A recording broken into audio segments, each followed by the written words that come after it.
Alright, hello everyone. In this tutorial I'll be showing you the Ether Blossom Dance build and where exactly to get the required gear so you can delete enemies as shown before as well. There's just a tiny bit of a setup that we need to take care of before we get to farming. Firstly, make sure to buy the treasure sensor gear from the shop for free of your party members. Equipping the full set to them will greatly boost our chances of getting higher level gear and drop rates. So go to the shop, protective wear, and then go look for the gear that has the treasure sensor set. It should be the regional thing. So regional screen has treasure sensor gear, and do that for the torso, left arm, right arm, and legs as well. Just get a full set of that for free of your party members.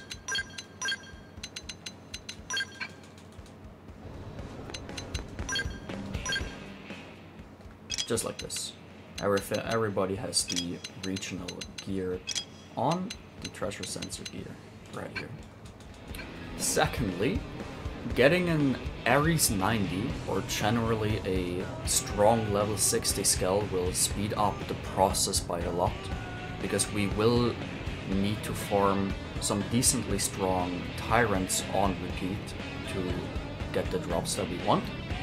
In this video I'll be using the Ares, but I'll also show you my Mastima setup to kill tyrants quite easily, although it requires a bunch of grinding for the augments.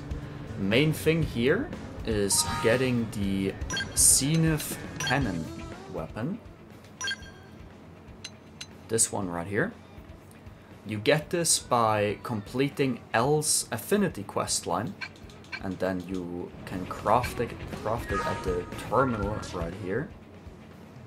So develop new gear, scale weapons, and then it would be this one. Now, to make this work, you will need to also craft some augments for your skull. Weapon augments, enemy exploit augments, and then probably the insectoid and piscinoid augments, depending on which enemy you'll be fighting, so that you can one-shot the tyrant without a lot of trouble, just to speed things up. Yet again, it might as well just be faster to get an Ares 90 than the entire setup for the Mastima.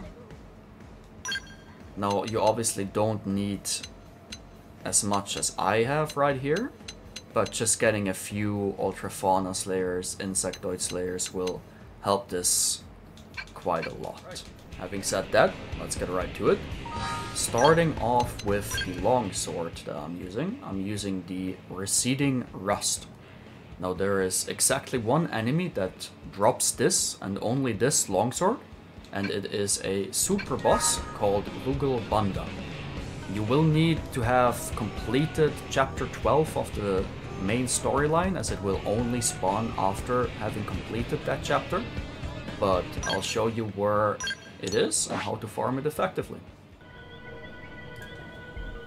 So for Banda, you're gonna want to come to the FN site 209 in Noctilum.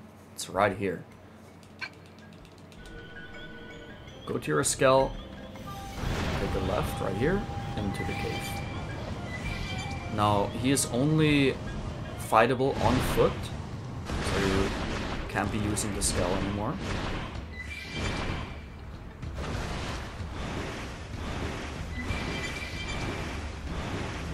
Exit your skull here,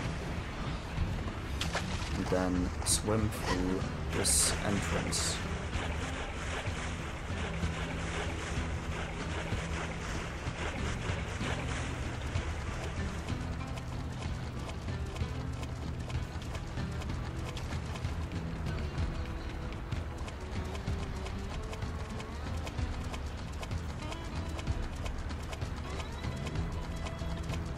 At the end of this path, you will find Banda waiting for you. Now, before we go to fight him, he has a lot of evasion. So you're gonna want to have offensive stance equipped, because this will boost our melee accuracy so that we can actually hit him consistently. Otherwise, he will just evade and kill us over time. Time to give this all engagement. So Wait up, fire! Offensive Shadow strike. Cut that pepper fire! That one! Close it and seal the deal!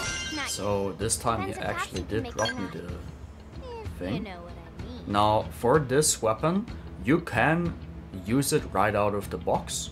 If you do want to farm it a little bit more, there's one trait that the weapon can come with, and it is weapon attack power up. That is quite a boost if you do want to look for it. For our dual guns, I am using the Ultra Nebulan Dyads 2. Now this is where the Skell comes in. You can fight this enemy on foot, but the Skell does speed things up quite a bit. Now make sure, while farming this, that you change your class to a dual gun class. So just change to Full Metal Jaguar. Keep in mind your arts will be reset, but I'm using my Skell, so that doesn't really matter too much. And then for your active members, make sure that you have people in your party that are using dual guns. This will boost the chance of us getting dual guns a lot. Otherwise, you will just be getting other random weapons that you don't even want. So make sure that everybody in your team has a treasure sensor gear and is a dual gun user. Now we'll be farming Choker, as I have found that it is the fastest and most consistent way for these dual guns. He is at the Divine Roost inside of this big plant.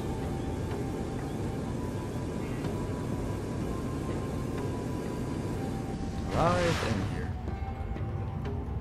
So let's lower ourselves down to the side so that he doesn't aggro us immediately. And oops.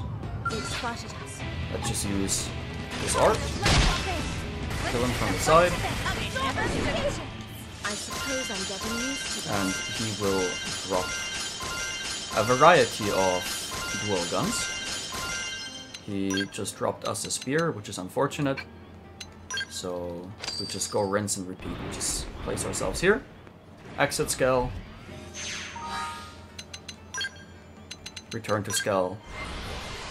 Rinse and repeat until we get our desired dual guns. Ready to move on your command. Let it all go! Let's see the fucking never finish. Nice work.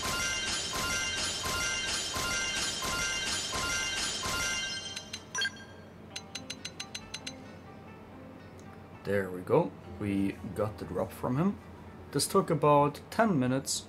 Now, these dyads aren't very good, so I won't be taking them.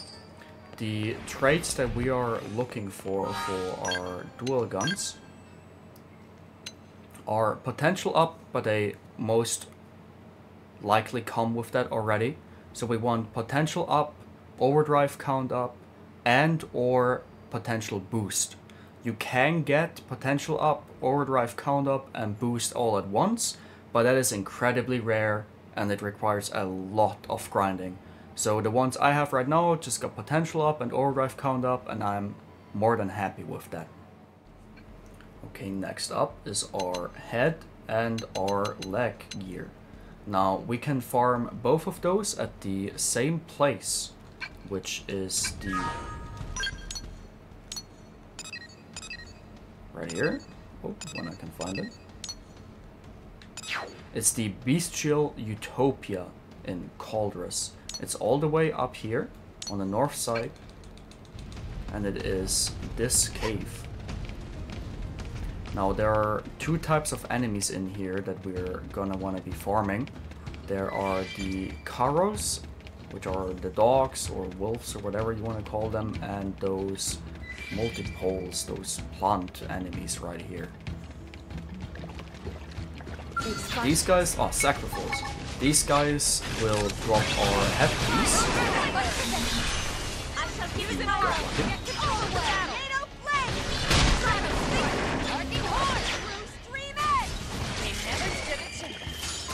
did my part. We got an arm piece. Sadly, we didn't get what we want. But these guys will drop our headpiece.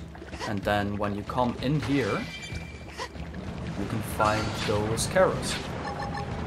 And these guys will drop our leg.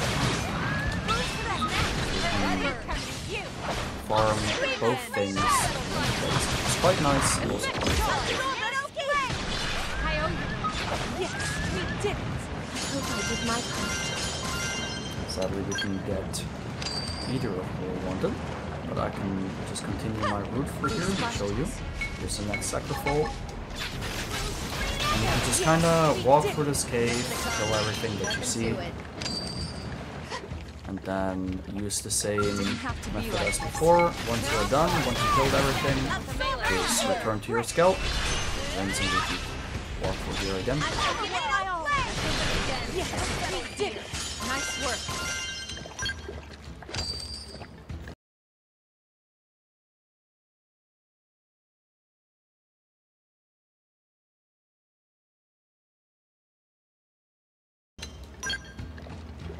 Sadly, we didn't get anything what we wanted, so just return to Skull and go do this route until you get both drops.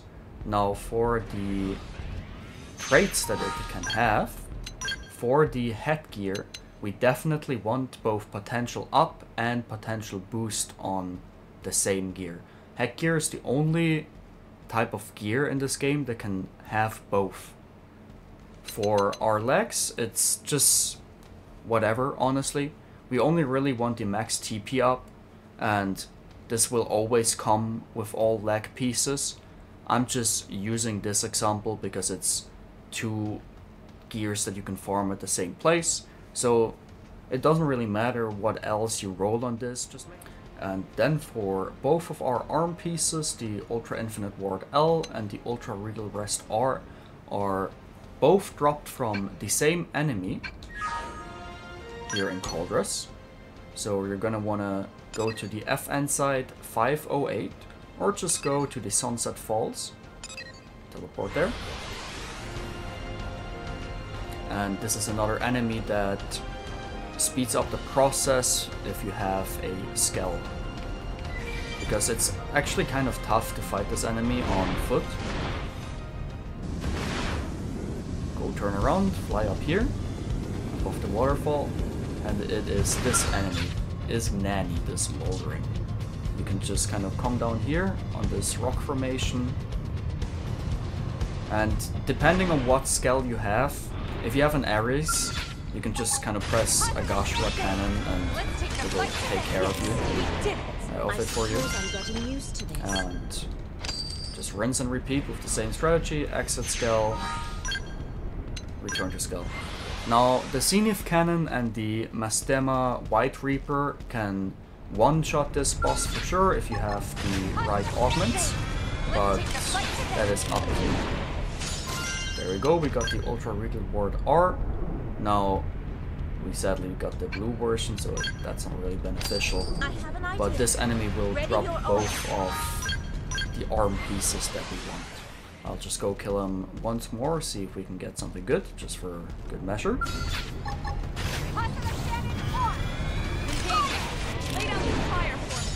We in fact did not get anything good.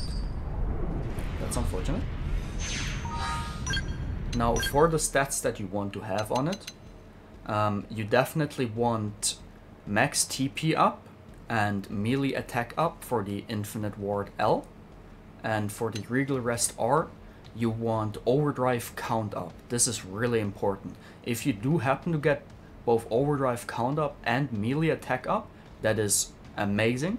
But the ones that we really want is the overdrive count up. Now for the chest piece, this is actually just a shop gear. I'll go teleport to New LA real quick so I can show you. Now, chest pieces usually cannot come with the potential up trait unless you are buying the shop version of it. Go to protective wear, torso, and then we are looking for the regional breaker.